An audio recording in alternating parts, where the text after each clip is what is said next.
तो आज का हमारा टॉपिक हो जाता है हेल्थ, स्वास्थ्य और विकास। स्वास्थ्य और विकास, इकोनॉमिक डेवलपमेंट की बात करते हैं। तो अगर हमारे यहाँ हेल्थ, लोगों का स्वास्थ्य अच्छा होगा तो उसके परिणाम स्वरूप डेवलपमेंट भी बहुत अच्छा होता जाएगा।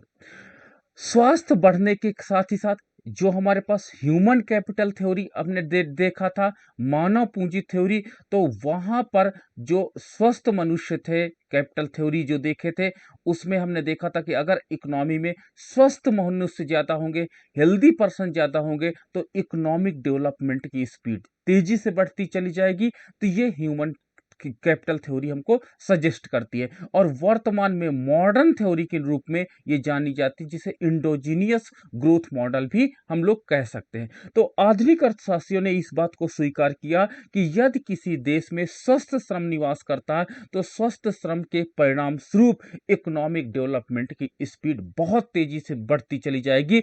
इसलिए एक स्वस्थ समाज का होना बहुत अधिक अनिवार्य है।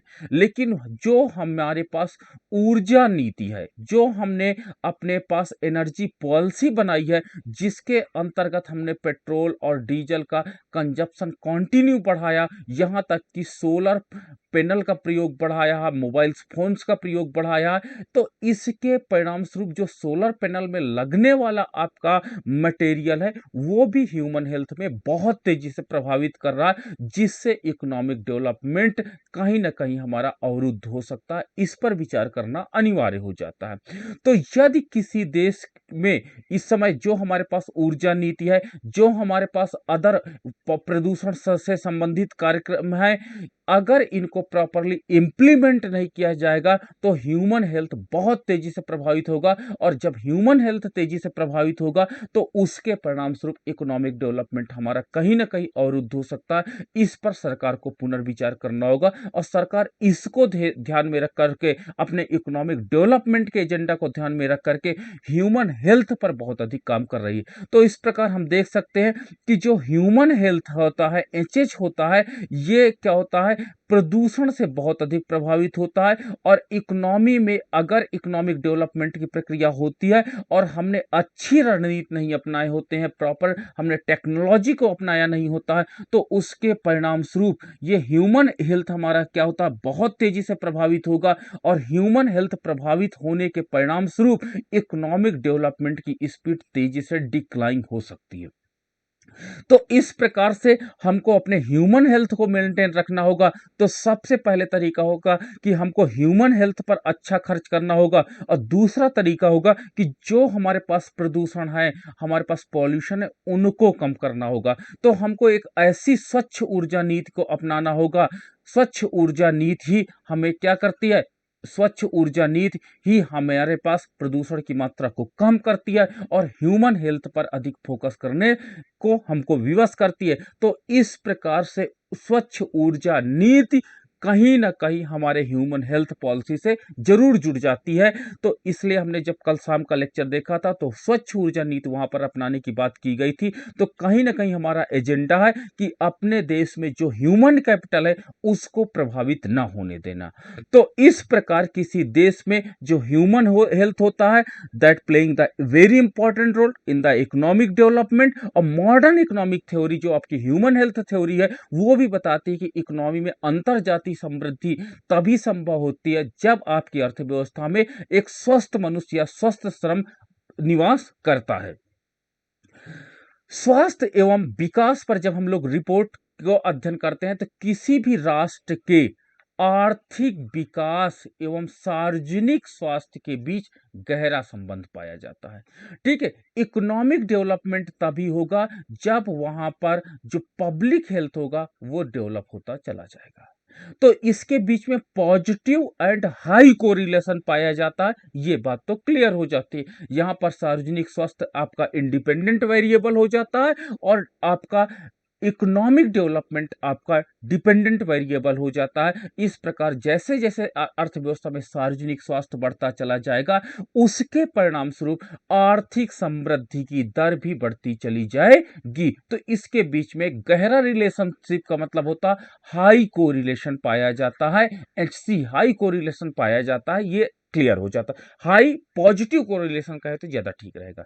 एक अनुमान के अनुसार भारत और चीन में वायु प्रदूषण के कारण मानव जीवन, खराब स्वास्थ्य की अनुमानित लागत का मूल्य 3.5 ट्रिलियन डॉलर प्रतिवर्ष से अधिक है।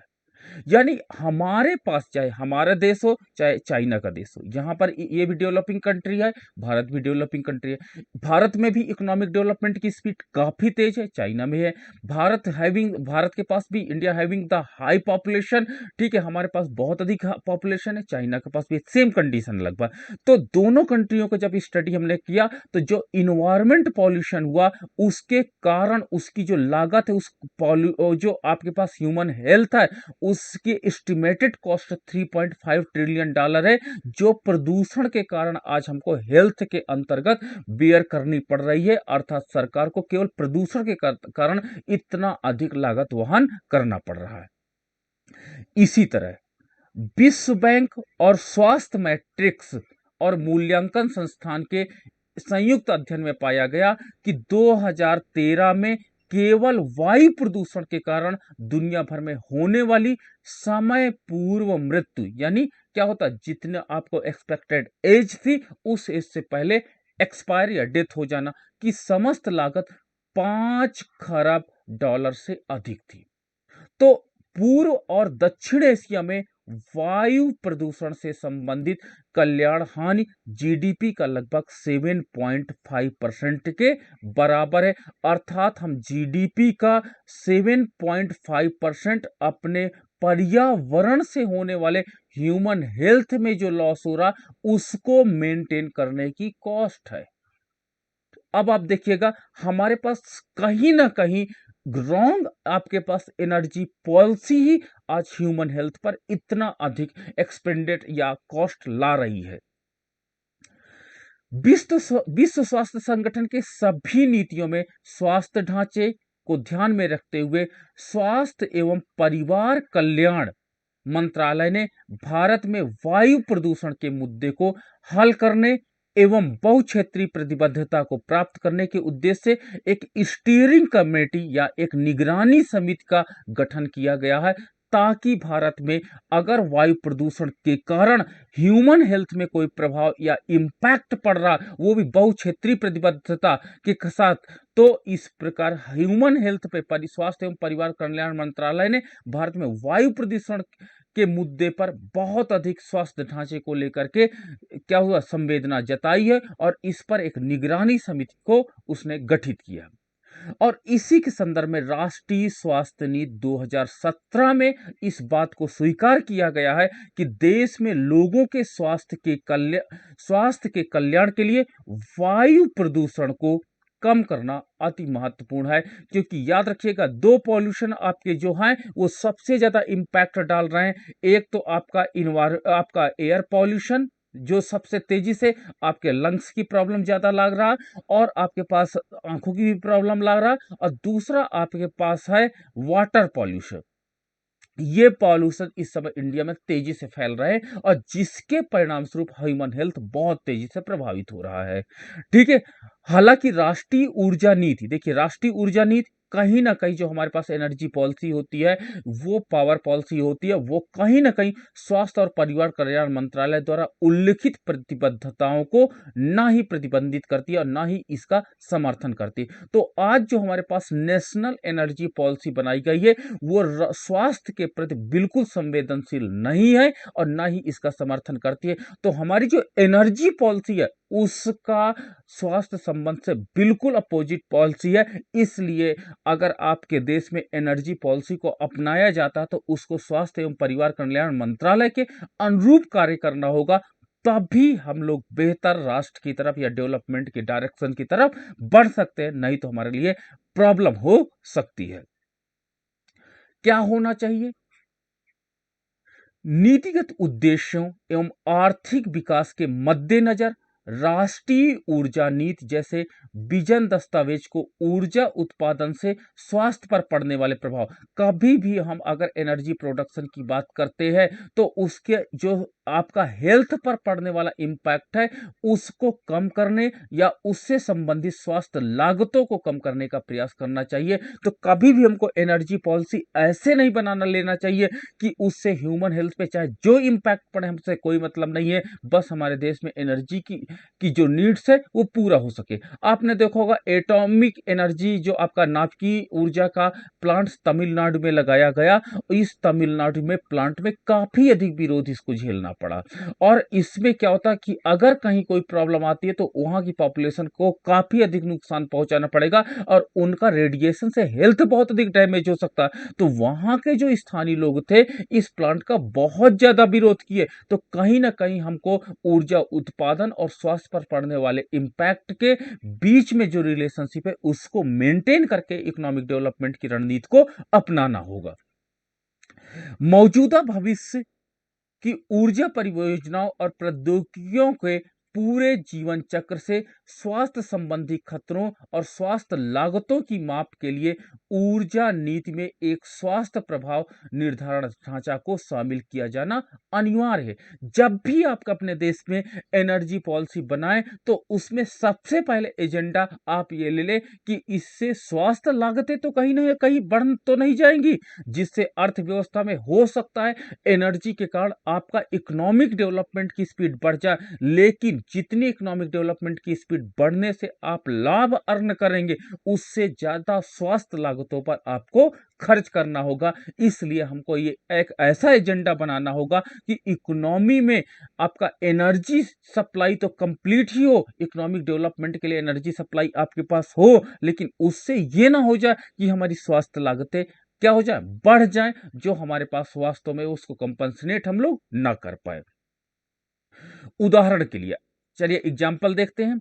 वर्तमान नीति व्यवस्था के तहत कोयले के कारण वायु प्रदूषण में, ठीक है, वर्तमान में हमने एनर्जी पॉलिसी बनाया और नेशनल थर्मल पावर कॉर्पोरेशन के माध्यम से बिजली बना रहे हैं।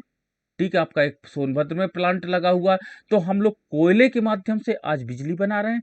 कोयला बहुत अधिक दहन करता है, जब दहन करता है कोयला तो उससे क्या होता है कि वायु में वो अपने पार्टिकल्स को छोड़ता है, कार्बन पार्टिकल्स को, जिससे वायु प्रदूषण में पारा एवं सूक्ष्म कण पार्टिकल्स जो होते हैं, माइक्रो पार्टिकल्स, इनकी वृद्धि हो गई है। किसके कारण? आपकी ऊर्जा के जो पॉलिसी है, ऊर्जा प्लांट में बहुत अधिक कोयले की आवश्यकता पड़ती है और जब बहुत अधिक कोयले की आवश्यकता पड़ती है तो उसके परिणाम स्वरूप एयर में आपके पास पारा एवं सूक्ष्म कणों की वृद्धि हुई है और परमाणु ऊर्जा में वृद्धि की संभावना के साथ देखिए आपका नाभिकीय ऊर्जा, परमाणु ऊर्जा में, एटॉमिक एनर्जी में वृद्धि के साथ विकिरण के जोखिम लगातार विद्यमान हो गए हैं। और फोटोवोल्टिक पैनल, आपने सोलर पैनल देखा होगा, सोलर पैनल में जो आपका फोटोवोल्टिक पैनल के निर्माण के दौरान सिलिका और कैडमियम आपने देखा होगा, इन दो का प्रयोग किया जाता है उसमें, जिसके परिणाम स्वरूप एक्सपोजर से स्वास्थ्य पर पड़ने वाले प्रभाव का मूल्यांकन करने के लिए अभी कोई तरीका तो नहीं है, बट इनका इंपैक्ट आपका ह्यूमन हेल्थ पर पड़ रहा है, आप देख सकते हो, मोस्ट इंपॉर्टेंट पॉइंट हो जाता है। ठीक है, तो ये जो हमारे पास एनर्जी पॉलिसी है, जो हमने इनके लिए प्लांट्स बना रहे हैं, इसमें जो मटेरियल्स हम लोग रासायनिक या आपके पास अदर खनिज मिनरल्स का प्रयोग कर रहे हैं, ये कहीं ना कहीं ह्यूमन हेल्थ को प्रभावित कर रहा है। ठीक है, अलग बात है भारत पास अभी इसका मेजरमेंट नहीं कर पा रहा है, लेकिन कहीं ना कहीं इसके लिए जिम्मेदारी है। आपका देखे होंगे जापान में एक बीमारी फैली थी, मिनीमाटा। मिनीमाटा जो मछलियों से पैदा पैदा हुई थी और उसका कारण क्या था कि पारा, जो हम लोग सीएफएल में पारा यूज करते हैं, ये पारा को मछलियों ने खाया था और इसका प्रयोग लोगों ने किया था, इसके कारण एक बहुत ज्यादा बीमारी फैली थी। तो इस प्रकार जो पारा होता है उसके कारण हमारे पास कई बीमारियां होती। माइक्रो पार्टिकल्स जो निकलते हैं, इससे कई बीमारियां फैलती हैं। परमाणु ऊर्जा से आपका रेडिएशन से आज भी जापान रेडिएशन का शिकार बना हुआ, और वहां पर विकलांगता की दर, जैसे एटॉमिक एनर्जी आपका वहां पर ब्लास्ट हुआ था, उसके बाद कितना अधिक विकिरण के जोखिम आज भी वहां विद्यमान है। ठीक है, फोटोवोल्टिक पैनल में जो सिलिका का प्रयोग किया जाता और कैडमियम का प्रयोग किया जाता, इससे आप जान सकते हो कि गंभीर बीमारियों का खतरा बन जाता। हाँ, ये बात अलग है कि अभी हम लोग मेजरमेंट नहीं कर रहे, लेकिन इनसे होने वाले दुष्प्रभाव को हम नकार तो नहीं सकते ना। तो इसलिए हमको जो भी एनर्जी पॉलिसी बनानी होगी, उस एनर्जी पॉलिसी को हमको बहुत अधिक विचार करना होगा कि हमको फ्यूचर में ह्यूमन हेल्थ पर इसका कोई प्रभाव ना पड़ने पाए। इस पर हमको बहुत गहनता से विचार करना होगा।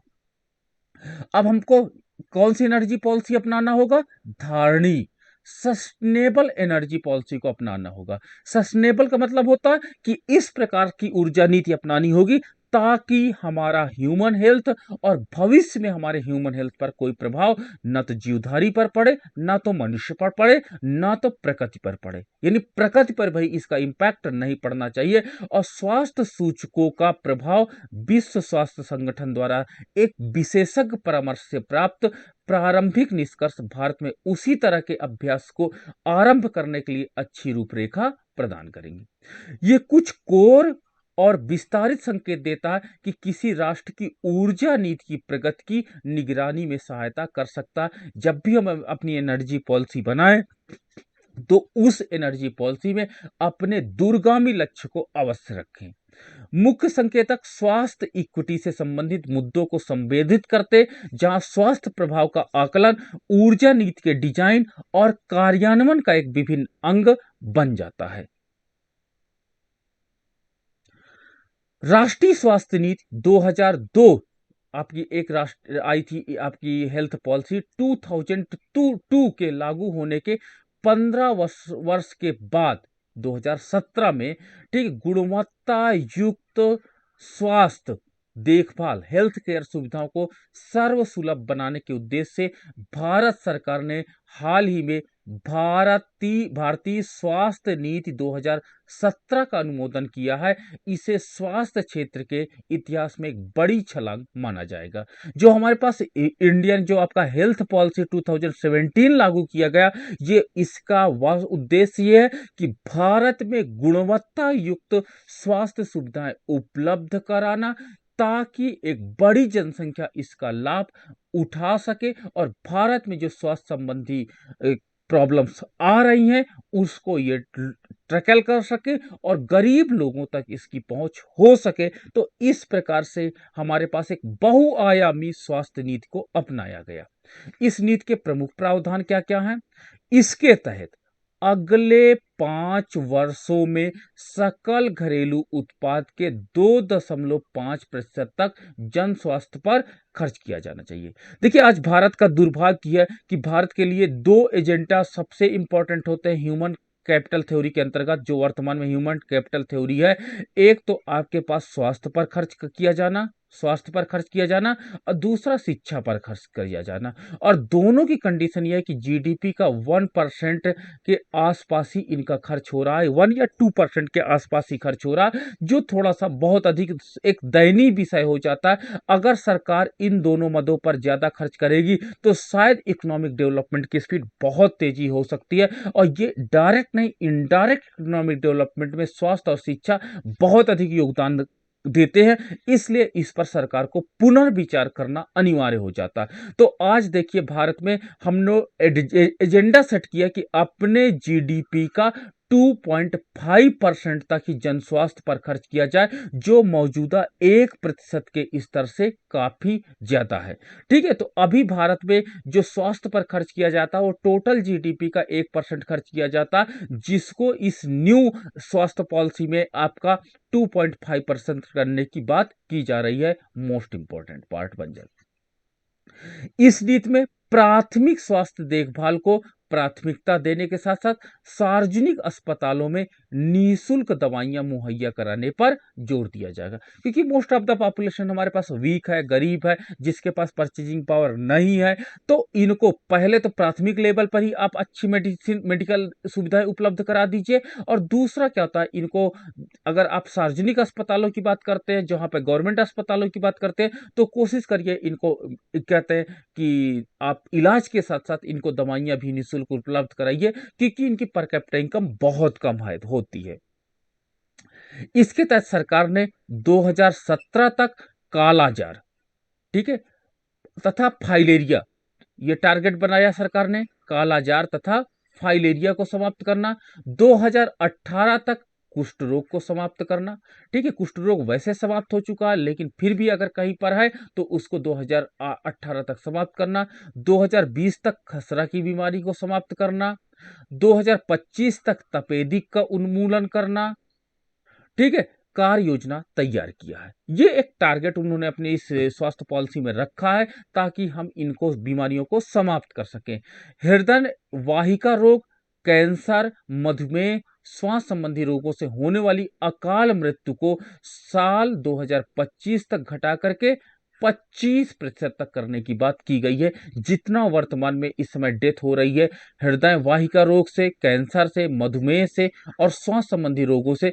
इससे जो आपके पास एक एवरेज जो आपके पास एज है उसके पूर्व डेथ हो रही है, तो उसको 2025 तक घटा करके 25% तक करने की बात इसमें कही गई है। एवं गैर संक्रामक रोगों की उभरती चुनौतियों से निपटने के लिए ध्यान भी केंद्रित इस पॉलिसी के अंतर्गत किया गया है। नई नीति के अनुसार वर्ष 2022 तक प्रमुख रोगों के प्रसार तथा उनके रुझान को मापने के लिए आसक्ता सामाजिक आयु DALY सूचकांक की नियमित निगरानी रखी गई है। जो डिपेंडेंट पॉपुलेशन है, जो हमारे पास रोग प्रसार एवं उसके रुझान है, कि जो कौन कौन से हमारे पास फैलने वाले रोग हैं जो काफी तेजी से फैलते हैं, तो इनको से एक सूचकांक बनाया गया और इनको 2022 तक मेजरमेंट करने की बात की गई है। नई स्वास्थ्य नीति में साल 2025 तक दृष्टिहीनता की व्यापकता घटाने, आपने देखा होगा कि मोस्टली लोगों को चश्मे लग गए हैं, तो कहीं ना कहीं और दृष्टिहीनता की तरफ हमारे पास मोस्ट ऑफ द पॉपुलेशन अग्रसारित है, तो कहीं ना कहीं पोषण का और या अन्य प्रॉब्लम्स आ रही हैं, जिसके कारण ऐसा हो रहा है। तो इसको भी 2025 तक टैकल करने की बात कही जा रही है। उसके रोगियों की वर्तमान स्तर संख्या को घटा करके 1/3 करने की बात की गई है, कि जितनी दृष्टिहीनता की जो समस्या आ रही है, इसको हम लोग 2025 तक घटा करके 1/3 कर देंगे। नई नीति में जीवन प्रत्याशा, जो इस समय जीवन प्रत्याशा हमारे पास कितनी है, 68.7 साल से बढ़ा करके साल 2025 तक 70 साल करने का लक्ष्य रखा गया है।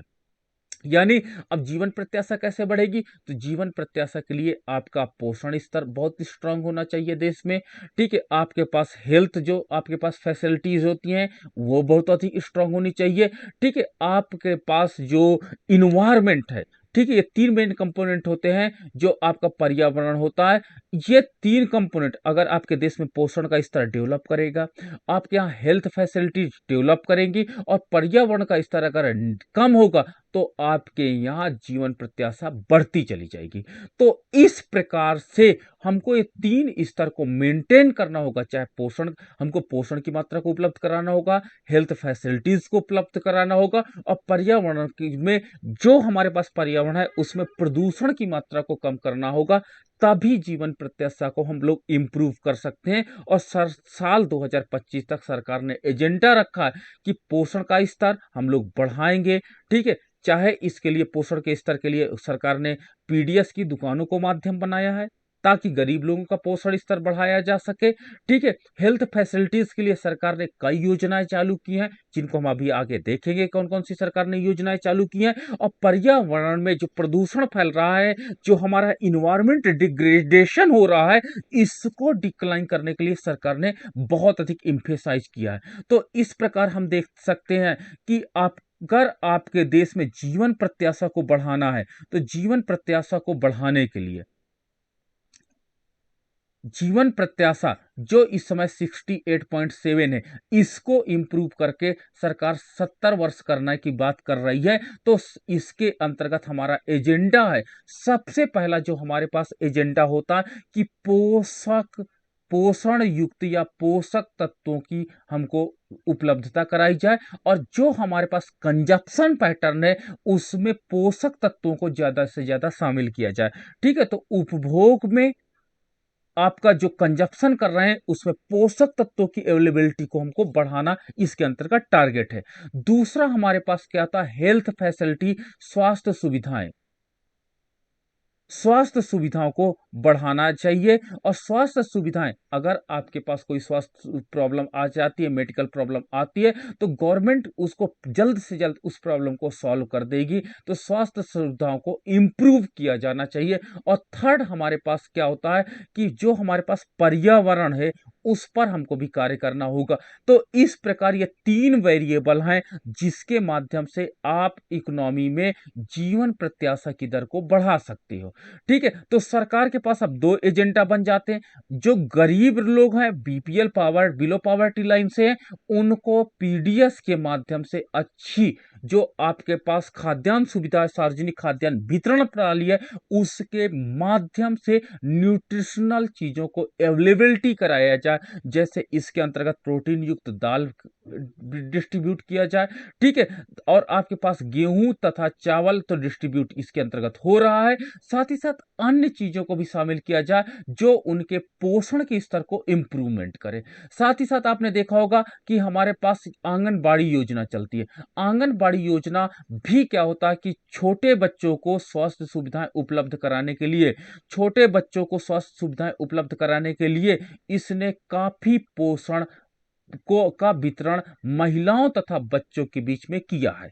ठीक है, इंटीग्रेटेड जो आपके पास होता है समन्वित ग्रामीण विकास कार्यक्रम को भारत सरकार ने अपनाया। और समन्वित ग्रामीण विकास कार्यक्रम का एकमात्र एजेंडा है कि छोटे बच्चों तथा महिलाएं जिनकी वास्तव में पहुंच पोषक तत्वों तक नहीं है, उनको उपलब्ध कराया जाए पोषक तत्व। और आपने देखा होगा कि बड़े बच्चे जो होते हैं उनको मिड डे मील के माध्यम से पोषक तत्व हम लोग उपलब्ध कराते हैं। और उसके साथ ही साथ आपने देखा होगा कि जब कोई महिला किसी बच्चे को जन्म देती तो उसके जन्म के समय भी 6,000 रुपए की सहायता उपलब्ध कराई जाती है, ताकि पोषक तत्वों की कमी ना आए और भारत में जीवन प्रत्याशा इंप्रूवमेंट हो।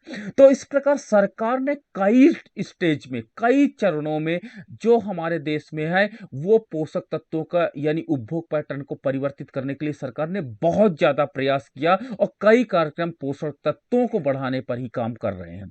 दूसरा, स्वास्थ्य सुविधाओं पर आपने देखा होगा आयुष्मान कार्ड इस समय चल रहा है, आपके स्वास्थ्य बीमा योजनाएं चल रही हैं। और स्वास्थ्य बीमा में आपने देखा होगा निजी कंपनियां बहुत अधिक इन्वॉल्व की गई हैं। तो सरकार कहीं ना कहीं चाह रही है कि आपके स्वास्थ्य को इंप्रूव किया जाए। और सरकार ने 2 पॉलिसी बनाई है, जैसे आयुष्मान योजना के अंतर्गत कोई भी परिवार जो आपका इस कार्ड का धारक होता है वो स्वास्थ्य सुविधाओं को प्रयोग कर सकता है और 5 लाख रुपए तक का स्वास्थ्य सुविधा प्रयोग ले सकता है।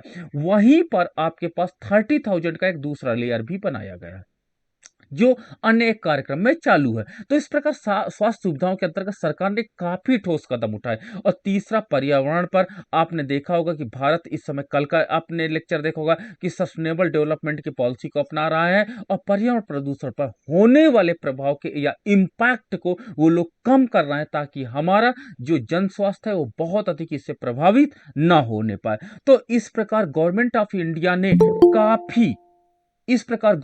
इंडिया ने इस संदर्भ में काफी कदम उठाए हैं। और इन कदम के माध्यम से जो हमारा जीवन प्रत्याशा है वो निश्चित रूप से इंप्रूव करके 68.7 से इंप्रूव करके ये 70 हो जाएगा, जो हमारा टारगेट है। वास्तव में उसके लिए बहुआयामी कार्यक्रम सरकार ने चालू किया है, साझा किया है, और ये हमारे पास आज जमीनी स्तर पर काम भी कर रहे हैं। तो ये हमारे पास जीवन स्तर प्रत्याशा बढ़ाने का जो 68.7 ईयर है उसको बढ़ा करके 70 करने का हमारा बेसिक स्ट्रेटजी है, जो सरकार इस समय इंप्लीमेंट करके चल रही है।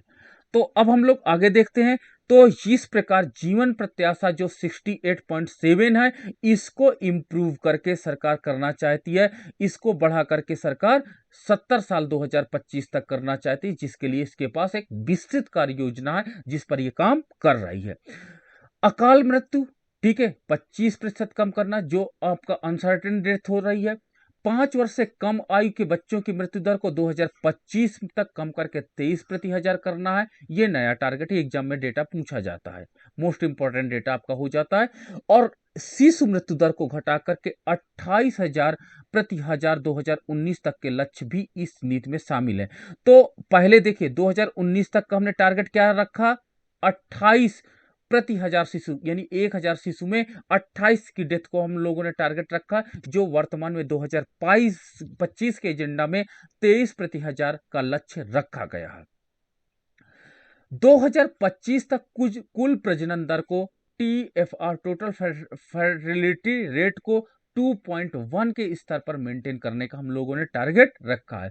वर्ष 2020 तक हर व्यक्ति तक स्वच्छ पानी, हमने बताया ना कि जो आपका हेल्थ होता है वो सबसे ज्यादा इस समय हेल्थ प्रभावित हो रहा है आपका एयर से, एयर पॉल्यूशन से, और आपका हम तो कहते हैं कि वाटर पॉल्यूशन से सबसे ज्यादा प्रभावित होता है। सबसे ज्यादा पेट की बीमारियां होती हैं और वाटर पॉल्यूशन के कारण ही सारी अन्य बीमारियों का जन्म होता है। तो इस प्रकार स्वच्छ पानी, अगर drinking water, clean drinking water availability हो जाएगी तो शायद हमारा हेल्थ सेक्टर बहुत तेजी से इंप्रूव करेगा और हमारे इकोनॉमिक डेवलपमेंट की स्पीड भी तेज होती चली जाएगी।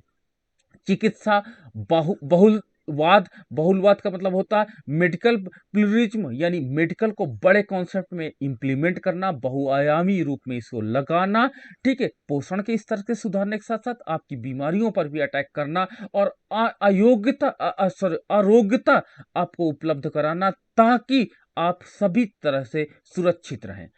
वर्ष 2025 तक ये सुनिश्चित करना कि 90% नवजातों को 1 वर्ष होने तक जो इम्यूनाइज टीका लगता है, जो उसको लगा दिया जाए।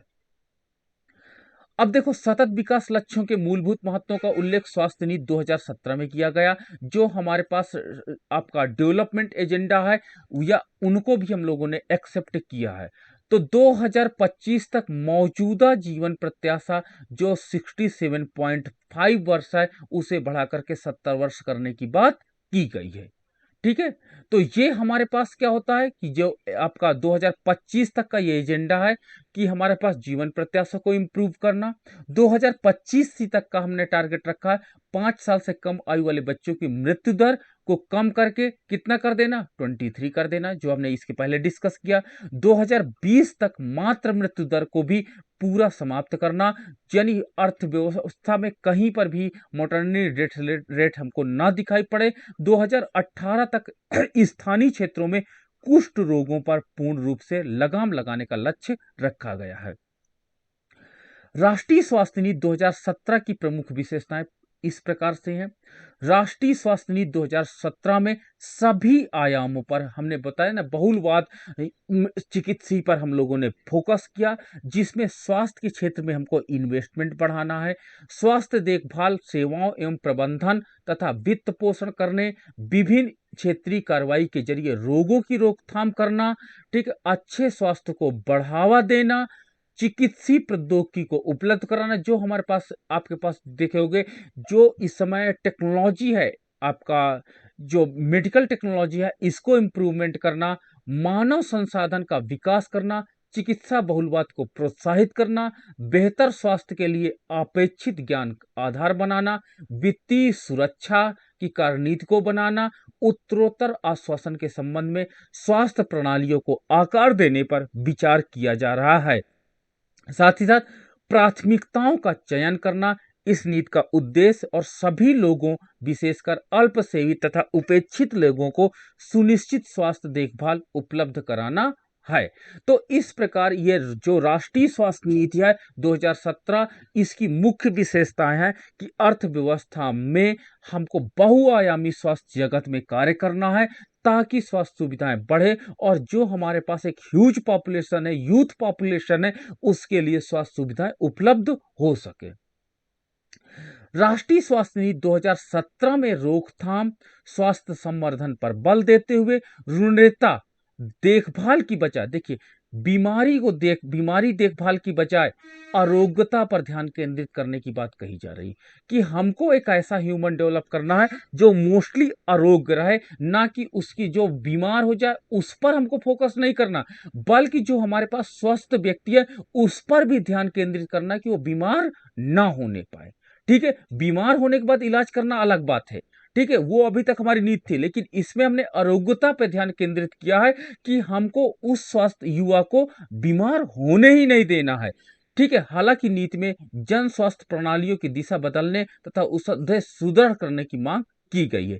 इसमें निजी क्षेत्र से कार्यनीति खरीद पर भी विचार कर चल रहा है कि अगर हमको प्राइवेट सेक्टर से भी कुछ चीजें परचेज करनी पड़ेगी तो कोई प्रॉब्लम नहीं होगी। राष्ट्रीय स्वास्थ्य लक्ष्यों को प्राप्त करने में अपनी शक्तियों का इस्तेमाल करने की भी नए सिरे से अपेक्षा की गई है। निजी नीति में निजी क्षेत्र के साथ सुदृढ़ भागीदारी करने की परिकल्पना की गई है कि अगर हम लोगों को प्राइवेट सेक्टर को अपने साथ इन्वॉल्व करना पड़ेगा तो हम प्राइवेट सेक्टर को इसमें, इस पॉलिसी में कहा गया कि हम इन्वॉल्व करेंगे ताकि ह्यूमन हेल्थ के डायरेक्शन में हम लोग तेजी से कार्य कर सके। राष्ट्रीय स्वास्थ्य नीति 2017 के एक महत्वपूर्ण घटक के रूप में जन स्वास्थ्य व्यय को समयबद्ध ढंग से जीडीपी के 2.5% तक बढ़ाने का प्रस्ताव किया गया, जो अभी तक जीडीपी का 1% के बराबर था या उसके आसपास था, जो हमारे पास इस नई स्वास्थ्य नीति के अंतर्गत जीडीपी का 2.5 करने की बात हम लोगों ने की है। अर्थात हमको स्वास्थ्य नीति पर, इस नई स्वास्थ्य नीति के अंतर्गत हम हेल्थ पर ज्यादा अधिक एक्सपेंडिचर करना चाहते हैं ताकि ह्यूमन हेल्थ को इंप्रूव किया जा सके। नीति में उत्तरोत्तर वृद्धिशील आश्वासनधारी दृष्टिकोण की वकालत की गई है।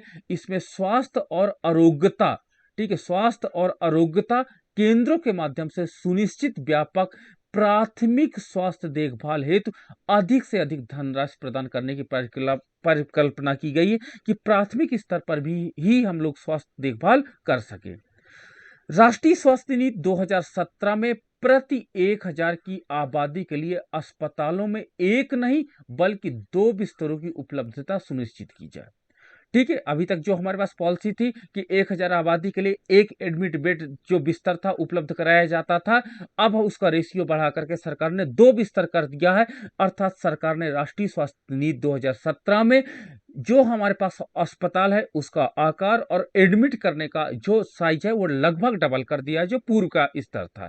ठीक है, ताकि आपात स्थिति आपने देखा होगा इतनी बड़ी विभीषिका हुई और भारत में आपने स्वास्थ्य सुविधाओं की पोल खुल गई थी और इसलिए सरकार और सतर्क हो चुकी है और वो आपात स्थिति में जागरूकता पड़ने पर इसका लाभ उठाया जा सके, इस पर कार्य कर रही है। इस नीति में वित्तीय सुरक्षा के माध्यम से सभी सार्वजनिक अस्पतालों में निःशुल्क दवाएं, निःशुल्क निदान और निःशुल्क आपात तथा अनिवार्य स्वास्थ्य देखभाल सेवाएं प्रदान करने का प्रावधान किया गया, क्योंकि वित्तीय सुरक्षा हमको प्रदान करना है, क्योंकि गरीब लोगों के पास इतना अधिक पैसा नहीं होता या मिडिल क्लास के पास भी इतना अधिक पैसा नहीं होता, तो सार्वजनिक अस्पतालों में निःशुल्क दवाएं, निःशुल्क निदान और निःशुल्क आपात व्यवस्था के माध्यम से अनिवार्य रूप से स्वास्थ्य देखभाल के प्रस्ताव को पारित किया गया है ताकि कोई भी स्वास्थ्य देखभाल या मेडिकल के अभाव में कोई भी प्रॉब्लम ना होने पाए। राष्ट्रीय स्वास्थ्य नीति 2017 में आयुष प्रणाली के त्रिआयामी एकीकरण की परिकल्पना की गई है, जिसमें क्रॉस रेफरल, सह स्थल और औषधि का एकीकृत पद्धतियां शामिल हैं। अर्थात रेफरल की और सह स्थल साथ में रहने की, वहां पर इलाज कराने की और औषधियों को वहीं पर उपलब्धता, इन तीनों बातों को वहां पर इस पद्धति में शामिल किया गया ताकि आपको कोई प्रॉब्लम ना आने पाए, आपको सारी सुविधाएं वहीं पर उपलब्ध हो जाएं। इसमें प्रभावी रोकथाम और चिकित्सा करने की व्यापक क्षमता है जो सुरक्षित और किफायती है। योग, देखिए, योगा देखो यहाँ पर इंपॉर्टेंट फिर से दिया गया है, क्योंकि आरोग्यता की बात की जा रही है, तो योग को, जो आपके पास नई आपकी राष्ट्रीय स्वास्थ्य नीति है, इसमें योग को एक्सेप्ट किया गया ताकि हम प्रारंभ से ही आपको निरोग रखें। ठीक है, हम आपका इलाज तो करेंगे, रुग्णता के बाद, बीमारी के बाद तो इलाज करेंगे, लेकिन हमारा मकसद यह है कि हम आपको पूर्व में भी आपको योग के माध्यम से बीमारी की तरफ बढ़ने ही ना दें। तो योग को अच्छे से स्वास्थ्य के संवर्धन के भाग के रूप में स्कूलों में हम इसको इंटीमेट कर रहे हैं, कार्यस्थलों में इसको इंटीमेट कर रहे हैं, और इसे व्यापक ढंग से लागू किया जा रहा है। तो ये हमारा एजेंडा बन जाता है कि हम लोगों ने योग को अपनाया है ताकि हमारा अधिकतर जो पॉपुलेशन है वो वास्तव में बीमारी का शिकार ही ना होने पाए। हम उनको पहले से ही उसका इम्यून सिस्टम डेवलप कर दें और उनको स्वस्थ बना दें ताकि बीमारी उन पर अटैक ना करने पाए। अब भारत में चलिए कुछ पूर्व की स्वास्थ्य योजनाएं हैं, उनको चलिए डिस्कस कर लेते हैं। ठीक है, कुछ इंपॉर्टेंट है और हम लोग इसकी ब्रीफिंग कर देते हैं। एक भारत में चलती है जननी सुरक्षा योजना, 2005 में इसको इंप्लीमेंट किया गया। जननी सुरक्षा योजना, इसका उद्देश्य था मां और बच्चे की मृत्यु दर को कम करना।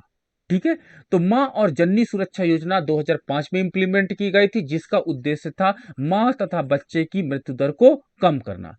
दूसरा हमारे पास प्रोग्राम चलाया गया था प्रधानमंत्री सुरक्षित मातृत्व अभियान, जो इसके लगभग 11 साल के बाद इंप्लीमेंट किया गया था। 2016 में इसे इंप्लीमेंट किया गया था। इसका उद्देश्य था प्रधानमंत्री सुरक्षित मातृत्व अभियान, जिसमें गर्भावस्था के दौरान बच्चे को जन्म देते समय माता की मृत्यु दर और शिशु की मृत्यु दर को कम करना था। लगभग यही जननी सुरक्षा योजना का ही लक्ष्य थे, और बच्चे के जन्म को एक सुरक्षित प्रक्रिया बनाने का इसके अंतर्गत टारगेट रखा गया। यानी इसका जननी सुरक्षा योजना का अपडेटेड वर्जन प्रधानमंत्री सुरक्षित मातृत्व अभियान को लागू किया गया था। मिशन इंद्रधनुष 2014, मिशन इंद्रधनुष 2014 का उद्देश्य उन बच्चों को 2020 तक टीकाकरण करना है जिन्हें टीका नहीं लगे हैं। ठीक है, डिप्थेरिया, बलगम, टिटनेस, पोलियो, तपेदिक, खसरा और हेपेटाइटिस बी रोकने जैसे 7 टीके आंशिक रूप से लगे हैं। ठीक है, तो इसमें 7 टीकों का एक कॉम्बिनेशन बनाया गया है, जिसे आपका इंद्रधनुष के नाम से जाना जाता, और ये एक टीका जिसमें ये 7 बीमारियों को हम लोग टैकल कर लेते हैं, और एक टीके के माध्यम से इसको, ये जो आपके पास 7 टीके आंशिक रूप से लगे हैं, वर्तमान में सरकार ने मिशन इंद्रधनुष के अंतर्गत इसका टीकाकरण करना अनिवार्य कर दिया है, और कोशिश किया कि अगर हम इस टीके को देते हैं तो उसके परिणाम स्वरूप अन्य बीमारियां बच्चे में नहीं होंगी, तो क्यों ना हम उनका बचपन से ही उनको आरोग्यता की तरफ ले जाएं। तो इसका नाम है मिशन इंद्रधनुष 2014। चलिए, पोषण अभियान 2018। देखिए, न्यूट्रिशनल हमने बताया था ना कि ह्यूमन हेल्थ या जीवन प्रत्याशा को बढ़ाने के लिए पोषण बहुत अधिक इंपॉर्टेंट रोल प्ले करता है, और उसको हम लोगों ने इसमें स्वीकार किया। तो पोषण अभियान 2018 की बात करते हैं। नेशनल न्यूट्रिशनल मिशन बच्चों, बालिक बालिकाओं, गर्भवती महिलाओं, स्तनपान करने वाली माताओं में पोषण की कमी को सुधारना इसका उद्देश्य है। ठीक है, बच्चों के विकास की कमी ना हो, कुपोषण, एनीमिया ना हो, उस पर ध्यान देता है पोषण अभियान 2018। अगला है राष्ट्रीय बाल स्वास्थ्य कार्यक्रम। राष्ट्रीय बाल स्वास्थ्य कार्यक्रम का उद्देश्य 0 से लेकर के 18 वर्ष तक के 27 करोड़ से भी अधिक बच्चों में 4 प्रकार की परेशानियों की जांच करना। कौन कौन सी? विकार, बीमारी, कमी और विकलांगता सहित विकास में जो रुकावट आती है उसको इसके अंतर्गत टैकल करना और उसकी प्रॉब्लम को सॉल्व करना। हाँ, बच्ची की एज 0 से 18 तक की इसमें रखी गई है, और इसमें 27 करोड़ बच्चों को इस अभियान के अंतर्गत शामिल किया गया है। प्रधानमंत्री मातृ बंधन योजना, मातृत्व सहयोग योजना को नाम बदल करके प्रधानमंत्री मातृ बंधन योजना की शुरुआत की गई। इस योजना के तहत सरकार द्वारा गर्भवती और स्तनपान करने वाली माताओं को पहले जीवित जन्म के लिए 6,000 रुपए की आर्थिक सहायता प्रदान की जाएगी। ठीक है, तो पहले जीवित जन्म के लिए आपके पास 6,000 रुपए की इकोनॉमिक जो आपका पास हेल्प होगी वो दी जाएगी, ताकि मां और बच्चे दोनों का स्वास्थ्य तथा पोषण दोनों इंप्रूव कर सके, कोई भी धन के अभाव में इनको प्रॉब्लम ना आने पाए। राष्ट्रीय स्वास्थ्य मिशन, राष्ट्रीय स्वास्थ्य मिशन NHM, 2 मिशन इसके अंतर्गत शामिल है। राष्ट्रीय स्वास्थ्य मिशन के अंतर्गत 2 मिशन शामिल किए गए हैं। राष्ट्रीय ग्रामीण स्वास्थ्य मिशन 2005 और राष्ट्रीय शहरी स्वास्थ्य मिशन 2013। तो इसके अंतर्गत हमने 2 मिशन को शामिल किया गया है। राष्ट्रीय स्वास्थ्य मिशन ग्रामीण और शहरी दोनों क्षेत्रों में काम कर रहा है। शिशु मृत्यु दर को इसके अंतर्गत कम किया जाना है और साथ ही साथ मातृ मृत्यु दर को भी इसके अंतर्गत कम करना है। हर नागरिक को लोक स्वास्थ्य सेवाओं तक पहुंच सुलभ कराना होगा।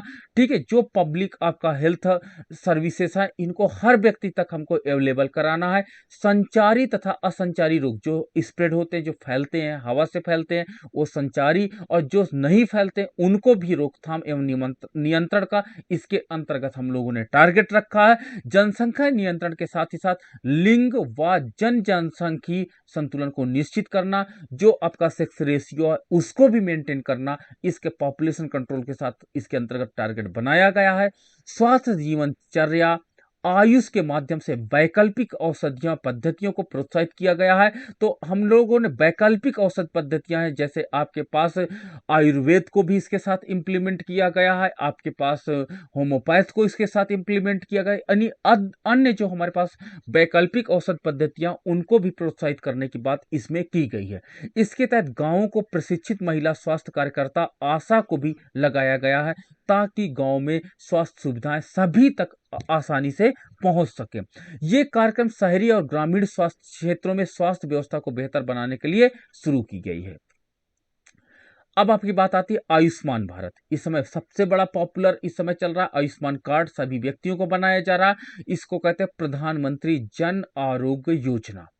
इसका अंतर्गत सरकार ये चाहती है कि लगभग भारत में गरीबी रेखा से नीचे गुजर बसर करने वाले सभी परिवारों को इस कार्यक्रम के अंतर्गत स्वास्थ्य सुविधाएं उपलब्ध कराई जाएं। ठीक है, तो आयुष्मान योजना जो है, आयुष्मान भारत नाम से ये योजना चालू की गई है। ये वास्तव में स्वास्थ्य संबंध का एक व्यापक योजना है जो पूरे भारत में इंप्लीमेंट की गई है। ये योजना राष्ट्रीय स्वास्थ्य बीमा योजना और वरिष्ठ नागरिक स्वास्थ्य बीमा योजना को मिलाकर के बनाई गई है। ये पॉइंट अधिकतर एग्जाम में पूछा जाता है। ये पॉइंट आप याद रखिएगा कि इसके अंतर्गत कौन कौन सी योजनाएं मिक्स्ड की गई हैं। तो आपको बताना पड़ेगा राष्ट्रीय स्वास्थ्य बीमा योजना तथा वरिष्ठ नागरिक स्वास्थ्य बीमा योजना को मिलाकर बनाई गई है। 25 सितंबर 2018 से आयुष्मान भारत पूरे भारत में लागू कर दिया गया। तो ये आयुष्मान भारत योजना पूरे भारत में इस समय लागू हो गई है। तो इसके अंतर्गत क्या है, इस योजना के तहत गरीबी रेखा से नीचे गुजर बसर करने वाले लोग, ठीक है, परिवारों को 5 लाख रुपए तक हेल्थ कवरेज दिया जाएगा। ठीक है, ये गरीबों के लिए वास्तव में बहुत अधिक इंपॉर्टेंट, क्योंकि गरीबों के पास इतना अधिक पैसा नहीं होता कि वो अपना इलाज कर सके। तो आयुष्मान भारत के अंतर्गत सरकार ने गरीबी रेखा से नीचे गुजर बसर करने वाले परिवारों को 5 लाख तक का निःशुल्क स्वास्थ्य सुविधाएं उपलब्ध कराने की बात, हेल्थ कवरेज देने की बात कही है। चाहे आप गवर्नमेंट में कराइए चाहे प्राइवेट में, इवन प्राइवेट सेक्टर भी इसके लिए काफी अधिक आगे आए हैं और उन्होंने भी इस बात को एक्सेप्ट किया है। सरकारी आंकड़ों के अनुसार आयुष्मान भारत योजना भारत के 10 करोड़ बीपीएल, लगभग 50 करोड़ लोगों को, परिवार 10 करोड़ परिवारों को, या 50, एक परिवार में मान लेते हैं कि 5 मेंबर हैं, ठीक है, तो 10 करोड़ परिवारों को या 50 करोड़ लोगों को दिया जा रहा है। तो एक प्रकार से सरकार ने एक बहुत ठोस कदम उठाया है ह्यूमन हेल्थ को इंप्रूवमेंट करने के लिए। इस योजना के सफल होने के बाद मध्यम वर्ग के परिवारों को इसमें शामिल किया जाएगा। तो इस समय मध्यम वर्ग के परिवारों को भी इसमें शामिल करने की बात की गई है। अब मध्यम वर्ग के कुछ राज्यों में कार्ड भी बनना प्रारंभ हो गए हैं। इस योजना का 60% खर्च केंद्र सरकार उठाएगी और 40% खर्च राज्य सरकार द्वारा बियर किया जाएगा। ये इंपॉर्टेंट फैक्टर आपका हो जाता है, एग्जाम में पूछा जा सकता है। आप इस पॉइंट को जरूर आयुष्मान भारत को याद रखिएगा, इसके मेन पॉइंट्स को। ये इंपॉर्टेंट है एग्जाम के लिए, क्योंकि इस समय भारत में कोविड-19 के बाद इस प्रकार के आयुष्मान भारत जैसे कार्यक्रम बहुत अधिक इंपॉर्टेंट हो जा रहे हैं। राष्ट्रीय स्वास्थ्य बीमा योजना, ये एक स्वास्थ्य बीमा योजना थी और इसकी शुरुआत 1 अप्रैल 2008 को की गई थी। राष्ट्रीय स्वास्थ्य बीमा योजना का मुख्य उद्देश्य गरीबी रेखा के नीचे गुजर बसर कर रहे लोगों को और प्राइवेट कंपनियों में काम करने वाले मजदूरों को स्वास्थ्य बीमा प्रदान करना था। ठीक है, तो इसमें प्राइवेट सेक्टर में काम करने वाले जो मजदूर हैं, उनको, जो बीपीएल परिवार से बिलोंग करते हैं, उनको क्या करते हैं, उसका बीमा करने की, इंश्योरेंस करने की पहल इसके अंतर्गत की गई। राष्ट्रीय स्वास्थ्य बीमा योजना का लाभ उन्हीं लोगों को मिल सकता था जो 2011 की जनगणना के मुताबिक बीपीएल कार्ड धारक हैं। ठीक है, तो ये अधिकतर स्वास्थ्य बीमा योजना बीपीएल कार्ड धारकों को अवेलेबल कराई गई और इस योजना के तहत बीपीएल कार्ड धारकों को, परिवारों को 30,000 तक की धनराशि का मुफ्त इलाज किया जाएगा। तो यानी बीमा के साथ ही साथ आपको इलाज की सुविधा भी सरकार ने राष्ट्रीय स्वास्थ्य बीमा योजना के अंतर्गत उपलब्ध करवाई। अब भारत में स्वास्थ्य संकट की वजह क्या है? सबसे बड़ी संकट है, भारत के पास ह्यूज पॉपुलेशन है और जब ह्यूज पॉपुलेशन हो जाएगा तो इसके लिए एक बड़ा लेवल पे प्लान करना सरकार के लिए थोड़ा सा डिफिकल्ट तो अवश्य होगा। तो भारत की जनसंख्या के कारण बेरोजगारी, खाद्य समस्या, कुपोषण, प्रति व्यक्ति निम्न आय, निर्धनता में वृद्धि, कीमतों में वृद्धि जैसे दिक्कतें उभर कर सामने आई हैं। इसके अलावा कृषि विकास में बाधा, पूंजी निर्माण में कमी, जन उपयोगी सेवाओं पर अधिक व्यय, अपराधों में वृद्धि, पलायन और शहरी समस्याओं में वृद्धि जैसी दूसरी समस्याएं भी पैदा हुई हैं। दूसरा हमारा कारण है प्रदूषण।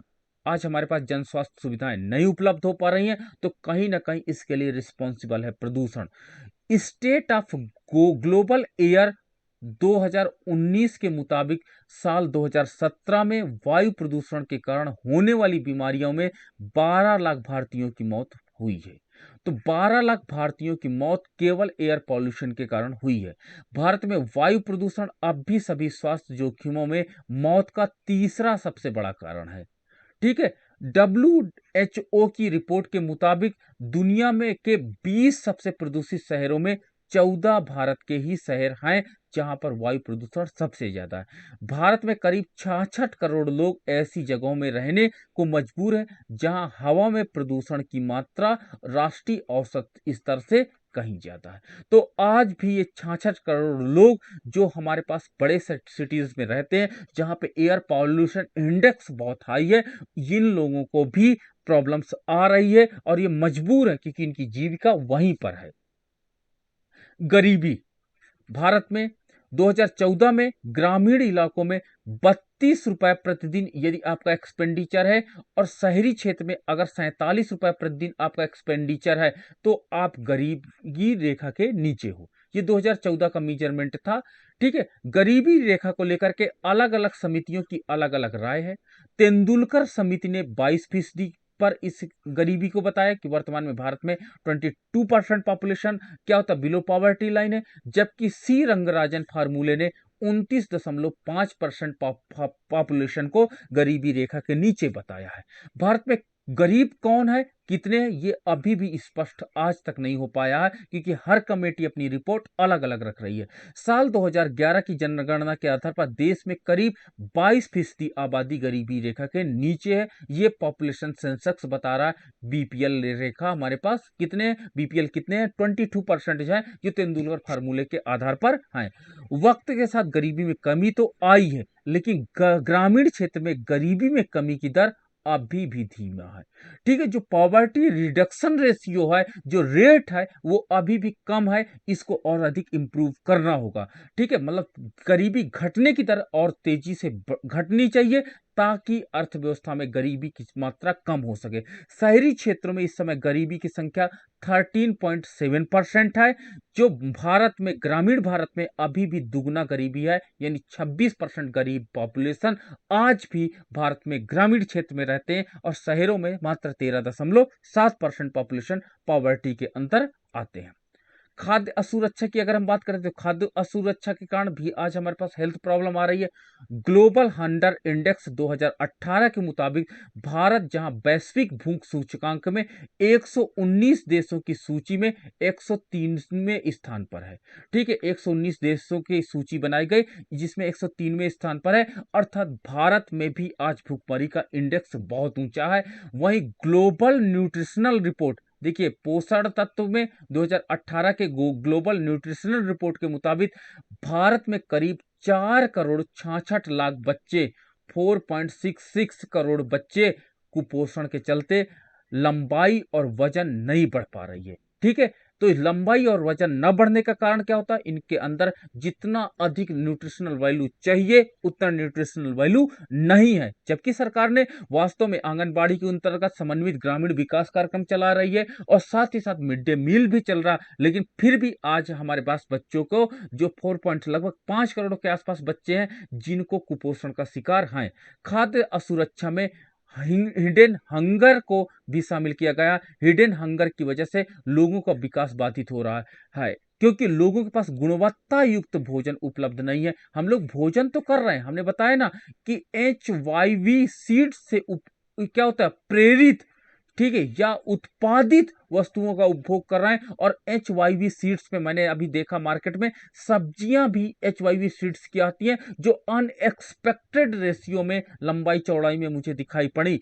तो ये HYV सीड्स में जो आपके पास लेवल होता है, न्यूट्रिशनल लेवल, उसकी उपलब्धता कम हो जाती है। और ये देखिए ग्रीन रेवोल्यूशन में जो हमने हाई यील्डिंग वैरायटी सीड्स का प्रयोग किया वो कहीं ना कहीं आज हमारे ह्यूमन हेल्थ को प्रभावित कर रहा है।